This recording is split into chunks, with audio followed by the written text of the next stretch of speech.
Good afternoon. I want to thank everybody who joins us. My name is Ola Atamanova, and it's my pleasure to welcome you at Ukraine Media Center today.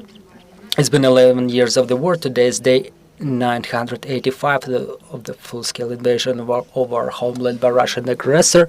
And today we will be talking about the crimes committed by Russians against our journalists. This is the topic of our press conference. It's called "Will Russia Face Consequences for Violating Freedom of Speech in Ukraine?" Let me remind you that on the 2nd of November we celebrate the Day of Preventing Impunity for Crimes Against Journalists. It's no secret that since the beginning of the full-scale invasion, the crimes against journalists went on a large scale. We are aware of the multiple cases of captivity, torture, and unfortunately death of our journalists. So today we will discuss it in more detail, and let me introduce our speakers. Joining us today are Oksana Romaniuk, Director of the Institute of Mass Information. Also joining us is Kateryna Diachuk, Head of the Freedom of Speech Monitoring Department at the Institute of Mass Information. Natalka Bohuta, journalist and friend of Dmytro Khyliuk, a journalist abducted by Russia. Also joining us online is Yevheniia Kravchuk, deputy head of the Verkhovna Rada Committee on Humanitarian and Information Policy. And also joining us online will be Yaroslav Yurchyshyn, chairman of the Verkhovna Rada Committee on Freedom of Speech. And also joining us in our studio is Dmytro Khyliuk, the head of the Department of Criminal Policy for Protection of Investments of the Office of Prosecutor General. Thank you for joining us. And let me give the floor to you, Ms. Kateryna. Let's start talking about the situation. Let's describe the situation with the crimes. What do we know about our colleagues who are staying in captivity, and any other details that you may disclose?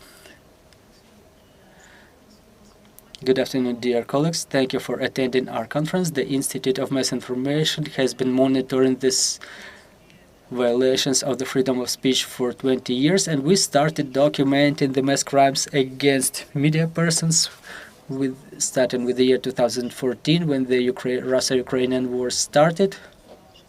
During the full-scale invasion, we've documented 624 crimes against media, including physical aggression, murder, shelling of journalists, injury of journalists, cyber attacks, shelling of TV towers. So Russia basically does everything to destroy that information that journalists, as documentalists of Ukrainian history, try to communicate to the world, and Russia does everything to shut their mouth. Also, some of our colleagues are being held in captivity. We've searched our archives from the year 2014, and we've counted the number of journalists who were in captivity since then. That information will be disclosed here for the first time. Some of the journalists on that list were already set free, and some of them are still being in captivity. So for the time being, at least 112 journalists from both Ukrainian and foreign media spent time in Russian captivity. As we started working with this huge amount, we got back to those years when some things were not obvious to us, and now we're looking at those things. The threat was already observed. The violence against journalists that came to its apogee of crimes, of aggressive crimes in the year 2022. Well, the journalists started ending up in captivity in the beginning of March 2014 with the beginning of occupation of Crimea and then parts of Donetsk and Luhansk regions. The journalists were spending there sometimes for one day, sometimes for a couple of hours, sometimes for a couple of years. So there was no difference by gender. The tortures were applied to them equally. Their appliances and gadgets were destroyed.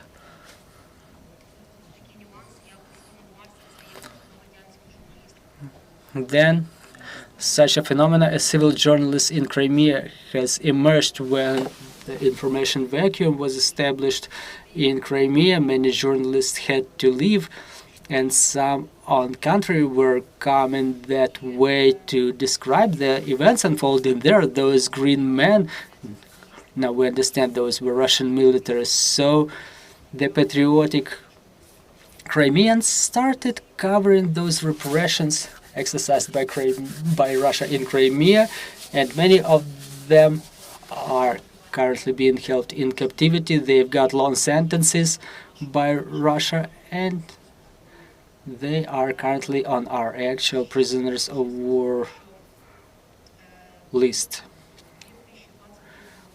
Also in year 2022, we've counted about 50 cases when journalists got in captivity. Some of them were set free, some of them are still staying there. Many of them don't want to recall what happened to them. Many of them have relatives in temporarily occupied territories. And generally this year we're observing such a tendency that Russia reactivated its threats. They returned to shelling of TV towers. The latest threat that we've heard were the threats of acts of terrorism. Many media persons were receiving personal threats. We know that it's related to their journalist activities, their journalist investigations, and basically such cases are continued to be documented on a monthly basis. We document about 20 plus such cases.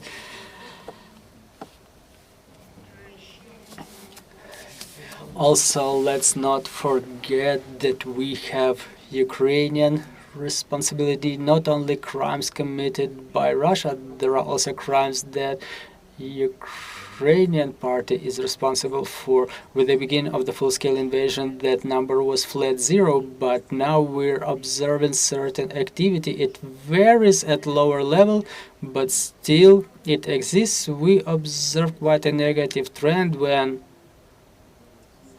now the journalists are being impeded, they're being attacked, and they're being accused that sometimes it's their fault that there are missile attacks. One of the journalists was covering the consequences of Russian shelling in Zaporizhia, and the denizens of that residential area were impeding the activities of journalists, accusing her that it was her fault that their district was shelled. But let's not forget about Telegram channels. Whatever happens, they start spreading the information without any responsibility, but the journalists who exercise their activity in a proper, agreed, coordinated way, they get all of the blame. Thank you very much, Ms. Kateryna. Ms. Natalia, let me give the floor to you. I understand that you're a friend and you're a colleague of our journalist Dmytro Khyliuk from Union, who is currently being held captive. We would like to hear at least something what's known about what's going on to him. Thank you very much for this invitation, for inviting me to discuss the crimes against freedom of speech. So I'm a friend of Dmytro Khyliuk, the journalist from Union Information Agency. He was abducted near his building on the 3rd of May 2022 when the Russian soldiers came to his home and abducted him together with his elderly father. The father was let go after 11 days. Dmytro, however, was brought to Bryansk confinement cell number 2, where he was staying until the May of 2022. He's confirmed by ICRC as a prisoner, and the letter from the Ministry of Defense says that he in compliance with the Geneva Convention. He is considered to be a prisoner of war. However, he's a civilian, he's a journalist. In spring of 2022, he was sent to a colony in the village of Pakino. We found it out from the ICRC, first of all. Fortunately, the representatives of ICRC were lucky to be able to get to the colony in May 2023 and to see him there. Since that time, no representatives of ICRC were allowed to that colony. Also, the prisoners in that colony receive no letters from their loved ones and cannot send everything or anything in exchange. We're getting some fragments of information from the military who were luckily set free, exchanged during the last couple of months, and we have a couple of witnesses who evidence that they were spending time with, or like they were staying in the same cell with Dmytro Khyliuk, who was affected by improper conditions of captivity. For what I understand, the journalists present here were getting familiarized with the materials from human rights organizations which describe the conditions of captivity in Russian prisons, and there are no reasons to expect any communication from Dmytro, because for what we understand, ICRC has no access to the colony where Dmytro Khyliuk is being held captive. No members of the family are aware of the information if he can be exchanged. The request was submitted for his exchange multiple times. It was confirmed by different organizations, the Institute for Mass Information, and we appreciate the input of Ms. Yevheniia Kravchuk, who continues pushing to advocate this topic in international platforms. Ms. Yevheniia, we're hoping you're with us. We hope you're hearing and seeing us. We would like to ask you about our cooperation with international partners, international organizations on the track of setting our journalists free. So what is currently being done according to your expectations? Is there any hope for our journalists to be set free? Thank you very much for having me. Thank you very much for working to set our journalists free. The journalists definitely belong to the category of the civilian prisoners, but they are being imprisoned by Russia specifically because they provide faithful information, because they document what's going on in temporarily occupied territories, and the phenomena of civil journalism needs to be explained to our European partners, because they still cannot understand that neither in temporarily occupied territories nor in Russia there are no free media. That's why the people who want to tell what's going on in the occupied territories, they become journalists, they become bloggers who document the truth.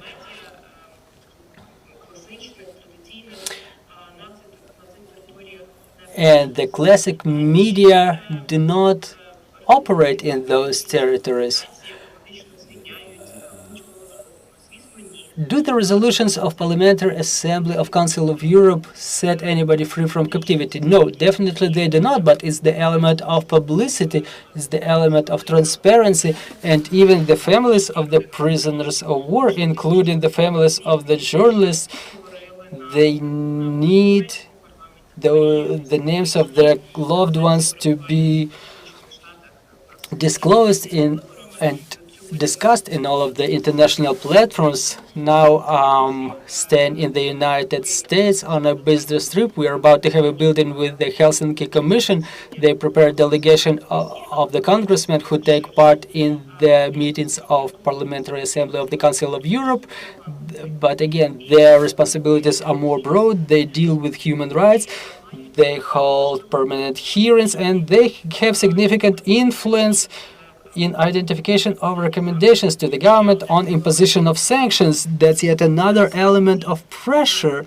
The sanctions imposed on those persons who are involved in abduction of journalists, in holding them captive within the last months, starting from June. We started having hope for gradual exchanges,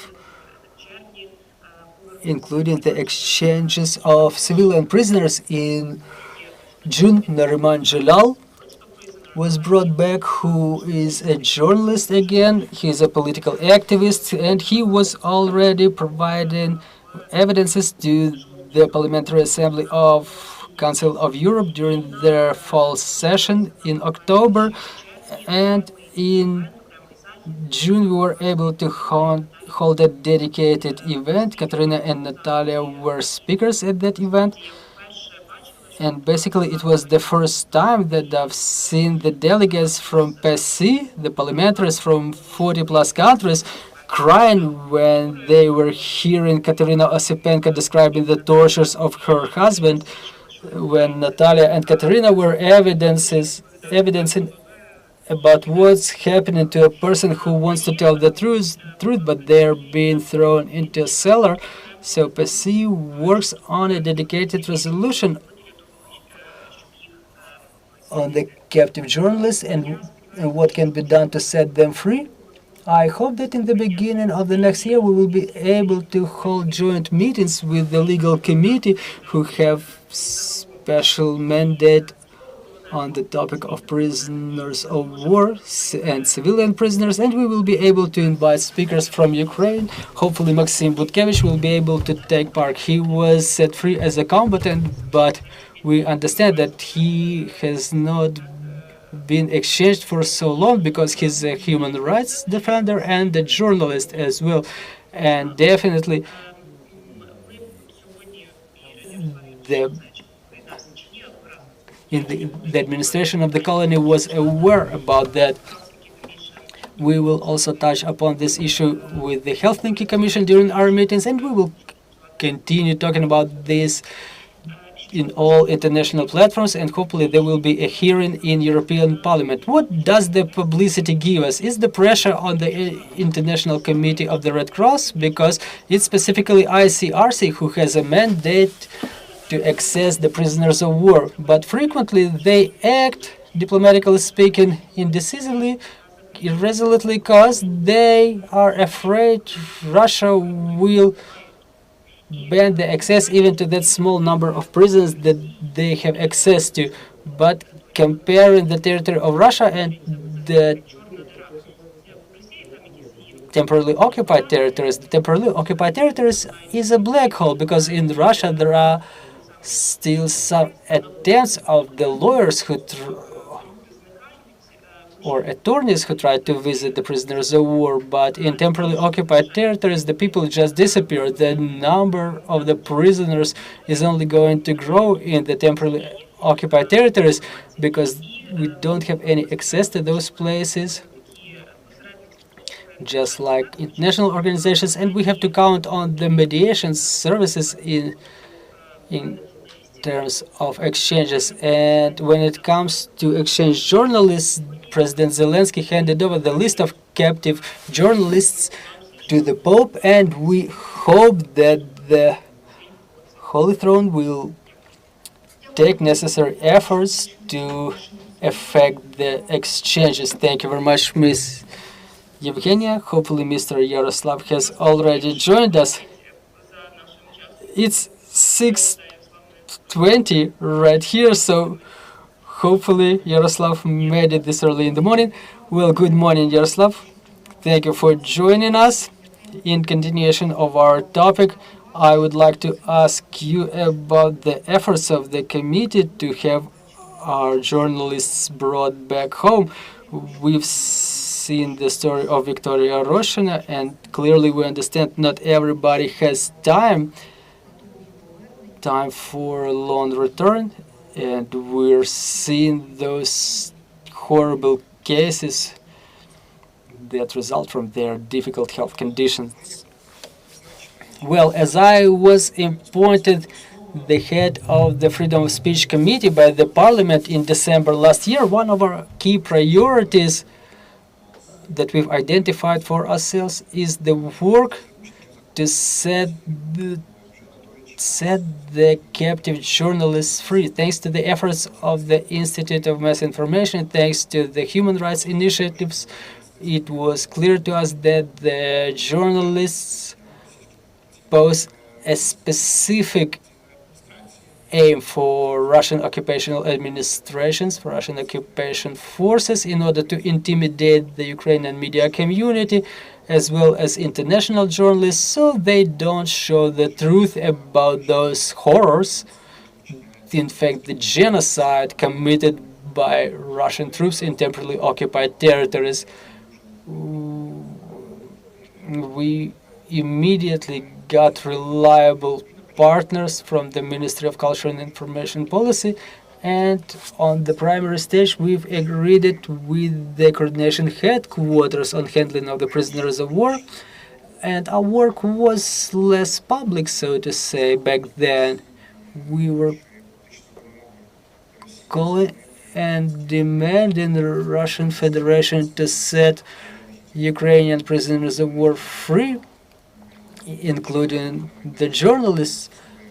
Those calls were sounded in the platforms of Parliamentary Assembly of Council of Europe, Parliamentary Assembly of NATO, European Parliament. There were dedicated visits organized by our foreign partners, the visits of the captive journalists, Kateryna and others, to different countries. But after the case of Victoria Roshina, it became clear that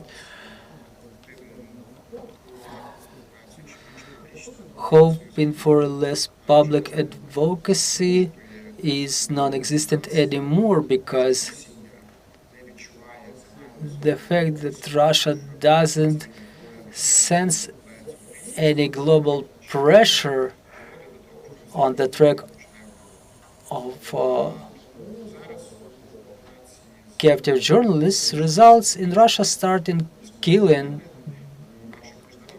just bluntly killing.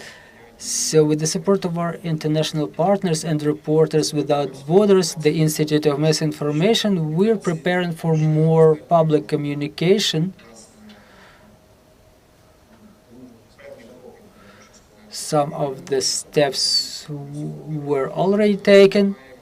We have positive example. When a civilian journalist, deputy head of Kurultai of Crimean Tatar people, Nariman Jalal, was set free from his captivity recently. Maxim Butkevich was set free, and we expect their life stories to be planned to the to be told to the whole world about the pressure, about the threats that they experienced in their captivity, the history of Victoria Roshina. Well, Russia doesn't even allow the story to end. They manipulate the information. Her father has not yet received any official confirmation from Russia, and Russia doesn't return the body of Victoria to Ukraine. They manipulate this issue. We cannot bury the body.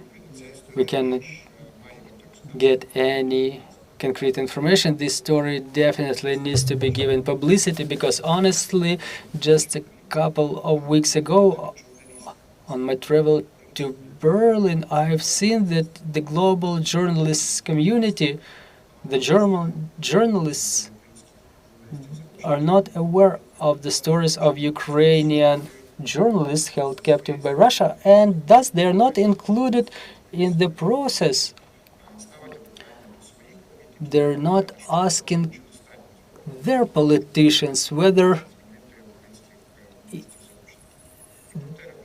enough steps are taken to set the Ukrainian journalists free. The Reporters Without Borders provide quite saddening statistics that the majority of the journalists who end up in captivity are not being set free. No options for their liberation can be found. Well, definitely, I'm talking not about the developed countries, but countries with authoritarian regimes. But again, it's a double problem for us because Ukrainian journalists are being killed starting from 2014. More than 100 journalists were killed since then. We remember the first ones, Viktor Kurniak, the photographer. We're currently witnessing the situation around Victoria, and we cannot afford having the Ukrainian journalists multiply that statistics. I want to give their due to the Coordination Headquarters Security Service of Ukraine, Office of the President. Thank you very much for your input. The President received the list of the captive journalists. That's one of the priority problems. Obviously, there are more matters such as bringing back children, women, heavily injured, seriously ill, but the journalists are yet another important category. Ukrainian authority takes all necessary and possible efforts, but again, we can measure it by the number of the journalists returned from captivity. Unfortunately, Russia does not comply with the international humanitarian law. Should it do so, the civilian prisoners would not have existed. Unfortunately, ICRC has quite limited access to the places of captivity. We can either blame them, but on the other hand, we understand that frequently they just are incapable of complying with their mandate because Russia just does not recognize them. They manipulate the information, but eventually we will take all possible efforts to reinforce the pressure of international community on Russia. We will comment the activities of international journalist community, the lack of their activity, but we have no time for blame. We have to do everything to set all of the journalists free, all of the Ukrainian civilians free, every political prisoner in Russia free, because those who continue supporting Ukraine are being detained by the aggressor country, and the international community doesn't fight for them, even if they are representatives of some national minorities. Well, we understand that it's the most difficult for the families of the captive journalists. We try to maintain contacts with them, and we seek the Ukrainian journalists to be set free. We are a part of a big coalition, but in terms of the interests of the Ukrainian people, it's one of our biggest priorities. Thank you very much, Yaroslav, for joining us. Mr. Alexei, it's no secret that during this war, justice is an important factor for the Ukrainians, just like holding the guilty ones free. So can you please give us the detail about the investigations currently underway by in the office of the Prosecutors General? Well, you know, the matter of impunity is a priority for the office of Prosecutors General, and despite all the difficulties, despite all those new challenges that appeared in year 2022, we continue taking all necessary efforts to make sure it, well, you know, this sense is somehow influenced. We understand that the combatants of Russian Federation who act pursuant to their orders or due to some team responsibility. They act because they are allowed to act so, but still we have to take all possible efforts to make sure that those who commit crimes against journalists in a clandestine manner, that such crimes are given publicity, that are disclosed, and those who plan anything similar understand that they cannot get away with those crimes without impunity. Well, before the war, we were working in coordination with a number of NGOs with whom we signed a memorandum to prevent crimes against journalists that were not related to the armed conflict. That was the impediment of legal activities of the journalists, the threat of violence to the journalists, the intended destruction of property of the journalists, holding journalists captive, or holding the journalists hostage.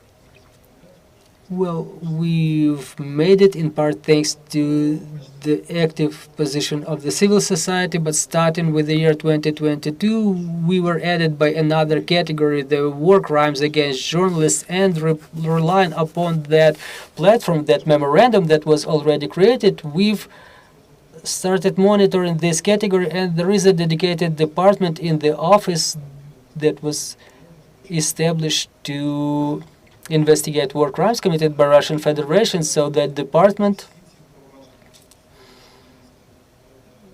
monitors all of the cases related to the journalists. They are being thoroughly studied, and unfortunately we have non-comforting statistics. We have 107 investigations, and we've documented the death of 50 journalists, including 8 foreign journalists.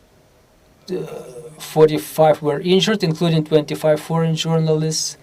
1 journalist is missing in action, but again, those are the materials of the official investigations. This is what is laid as a foundation for specific investigations, so it's important for us to establish the cooperation so we find out about more facts that will be properly investigated. There are certain cases that are being heard by the courts. Again, we cannot overcome this sense of impunity without public hearing, public consideration, and without holding those guilty ones accountable. And now we have a number of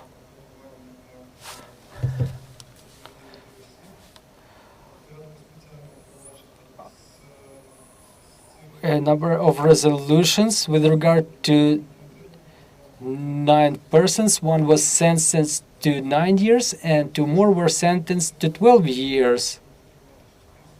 We have to continue working. We have to demonstrate to the society what will be the effect.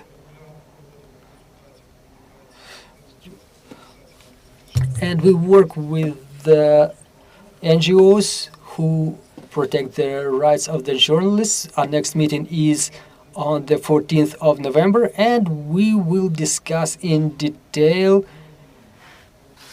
all of the crimes against journalists, non-war crimes that are our monitoring, and I can give you the exact statistics a little bit later, and we'll touch upon all of the crimes that are categorized as war crimes. We practice open conversation. Well, the prosecutors responsible for those cases come to those meetings and they tell what was done in this or that track over this or that case to the representatives of non-government organizations.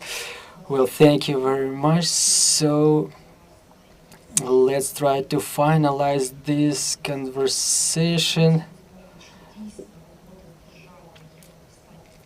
is really the cooperation with the state on a proper level. You monitor the status of investigation of crimes. Do the word of Yaroslav have this foundation that the crime with Victoria that we've observed lately is yet another tool that Russia starts using against our journalists? Well, let me start with international level. We sometimes see so-called good Russians who are being invited to international platforms and they're being told that the sanctions should be lifted or they should be targeted only against those government officials in Kremlin. We hope that this impressive information about 112 journalists who were in Russian captivity within the last 10 years will reinforce our position that our position is that the sanctions should be imposed over Russia as a state, and those sanctions are insufficient. They should be reinforced because Russia continues committing crimes. Also, we would like to see more proactive position on the part of international organizations such as PESI. I don't know what can be said about United Nations after Mr. Gutierrez shaking hands with Putin, but again, this organization somehow continues existing, and we would like to see it revert to its mandate to recall what are the mechanisms available to them. Also, what's important for us is the cooperation with the Ukrainian law enforcement agencies. We appreciate the input of the Office of the Prosecutor General for this intense cooperation. We continue exchanging the cases, and we would like to see more proactive position on part of the coordination headquarters, the dialogue with the community on their part, because the community, the civil society, and the expert community can support our prisoners being brought back. So if when it comes to tortures, let's not put it under wraps. We would like to discuss it even more, talking about the crimes against Ukrainian journalists who crimes committed by Ukrainian aggressors, so to say. Now we're observing somewhat of a threatening tendency, the impediment of journalist activity. We observe problems with responses to their inquiries, and hopefully those cases would be investigated. We hope law enforcement will help us with this, and I would like also to urge my colleagues to continue supporting each other to keep those cases public. Also, I would like to thank the Parliamentary Committee for Freedom of Speech and Parliamentary Committee for Information Policy, because they are our important partners who support us in having the evil punished and making the community not to forget about the crimes committed by Russian Federation. Thank you, dear colleagues. If we have any questions on the floor, now we have the opportunity to ask them. Good afternoon, Olena Rybinska, Channel 5.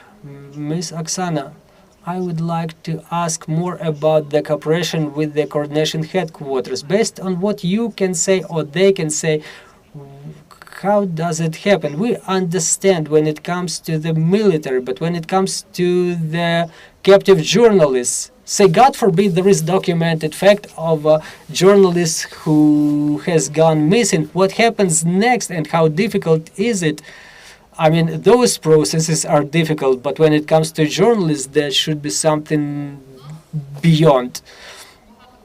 Well, we have a lot of questions because we are in touch with the families of those held captive, and the families are afraid to talk to us.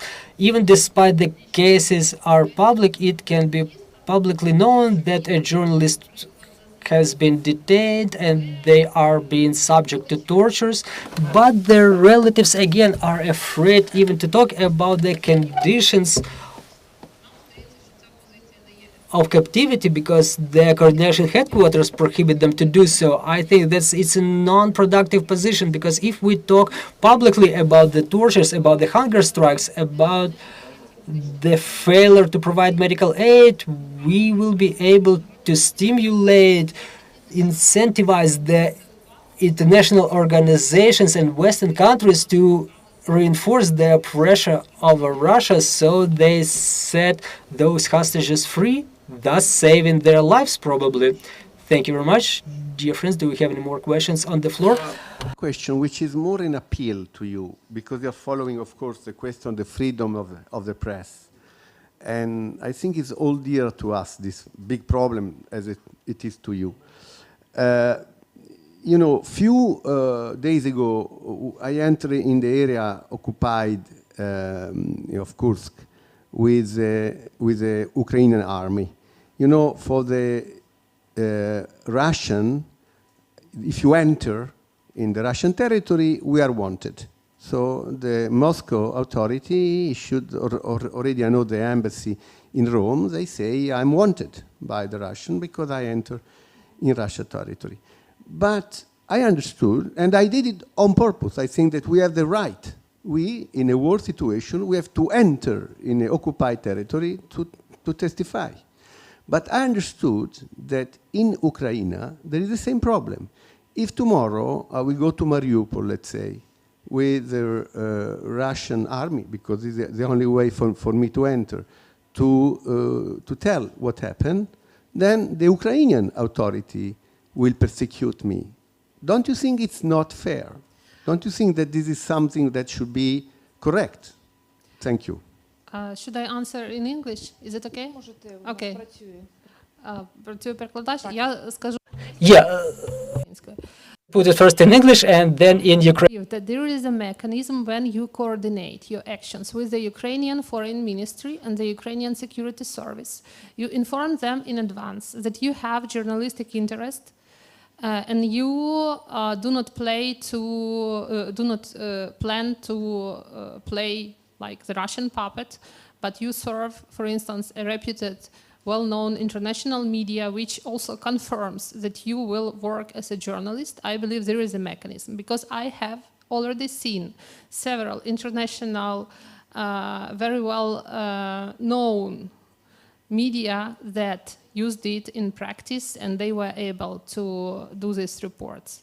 However, yes, you have to follow the law and pay attention whether you infringe it, and if you are afraid that you may have some legal consequences, it is better to turn to Ukrainian media NGOs like us, or turn directly to Ukrainian officials and discuss this situation.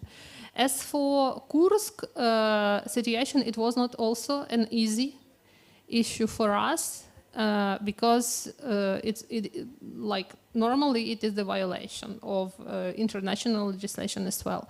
But we consulted with lawyers, with international lawyers, with colleagues, with journalists, and we also discussed it with Ukrainian authorities, and of course it is a matter of a huge public interest.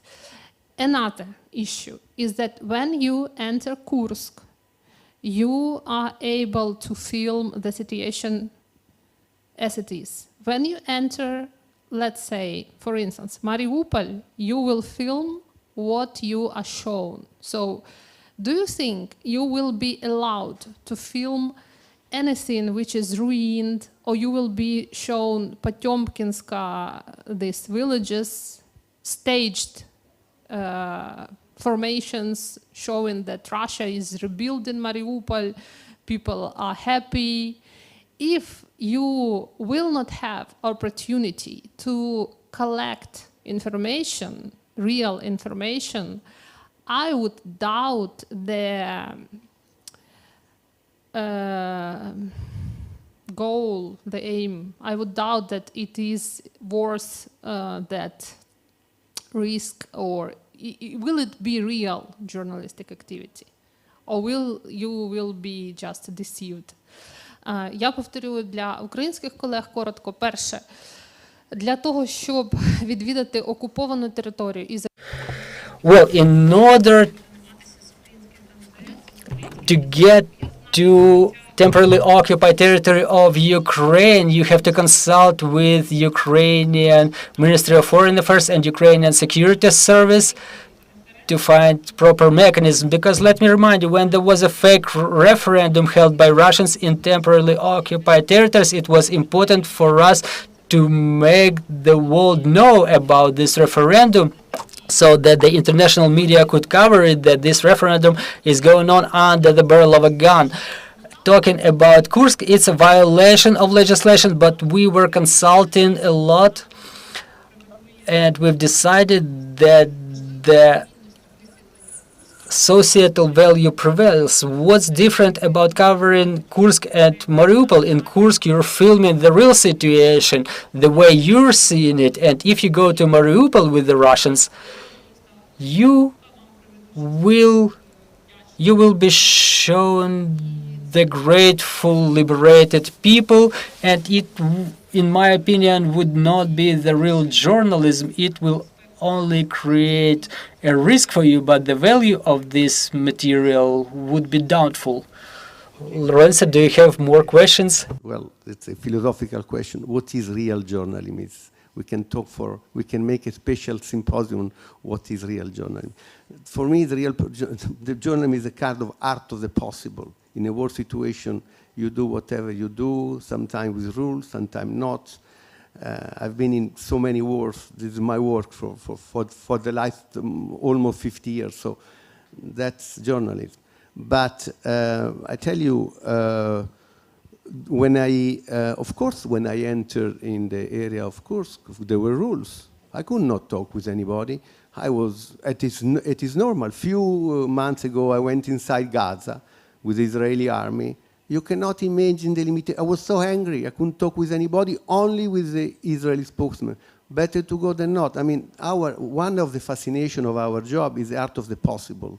So you do whatever you can. You know that it's partial. You know that is, when I was in Kursk, there was an old man who told me, I'm sure that in few days, the Russian will come back here and the Ukraine will escape. I quote him. He was under duress. He was, clearly this guy was not happy to see Ukrainian soldiers there, and he talked to me. When there was do you remember the Malaysian airplane in 2014? I entered and in the area from here, by the way. At the time, it was possible to enter the occupied territory. And then one soldier told me, we shot it down, one of them. And I even went to the inquiry, to the international inquiry to follow the story and to tell what this guy told me. So you do whatever you can. I always say, better to go than not. I tell you, if tomorrow the Russians, I already asked I am now wanted for them because I entered in the area occupied by the Ukrainian, but I already told to the Russian embassy in Rome, okay, you will catch me eventually, but if you can take me there, I will do rashly. I really will be very happy to go. In any case, it's better to go than not. That's my lesson. Thank you. Дякую. Thank you for your job. Thank you. Thank you for your comment, Lorenzo. Do you have any more questions on the floor, dear friends? If not, so let me thank you for today's conversation.